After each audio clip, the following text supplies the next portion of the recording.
এই যে আমাৰ মাজত আহি পাইছে জনপ্ৰিয় ইউটিউবাৰ এণ্ড ফেচবুক চেনেলৰ ৰবীন নাথ বুলি কয়।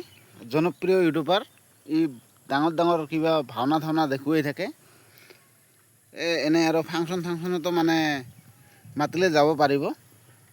তাই মানে এনে বৰ্তমান ফেচবুক চেনেল, ইউটিউব চেনেলত মানে কি কৰি আছে, শ্বুটিং কৰি আছে। চাওকচোন, এয়া জনপ্ৰিয় ইউটিউবাৰ ৰবীন নাথ বোলে। আপোনাক যদি ফাংচনত মাতে যাবই না? যাব। যাওয়া হ'ব না? বহুত ধৰণৰ ৰল মানে এমনি ভাওনা দেখুৱাই মানে আপুনি ভাল পায় না?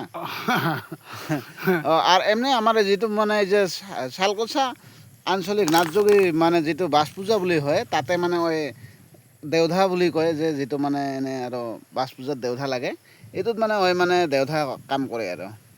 দেওধাটো মানে বহুত ধৰণে জানে, আৰ এমনি মানে ভাওনা দেখুৱাবও মানে জানে আৰ ইউটিউব ফেচবুক চেনেল খুলি আছে। বৰ্তমান ক'ত গৈছিলি মামা? এই ধান শুকাব গৈছে। আমাৰ এইটোতো গাঁৱলীয়াতো আছেগে, আমাৰ নিজে চালি, এই যে এইবিলাক দেখিছে চালি খেতি, চালি ধানৰ পৰা মানে ধান হোৱাৰ পিছত এই যে মানে ঘৰতে মানে ধান মানে কি কৰে তৈয়াৰ কৰি মানে কি কৰে আৰু। ঠিক আছে মামু, তাহলে আজি দে ঠিক আছে, আজিলৈ নমস্কাৰ মাৰিলোঁ। আৰু নতুন ইউটিউবাৰৰ ওচৰলৈ মই যাম। এয়ালৈ মই মোৰ বক্তব্য সামৰণি মাৰিলোঁ।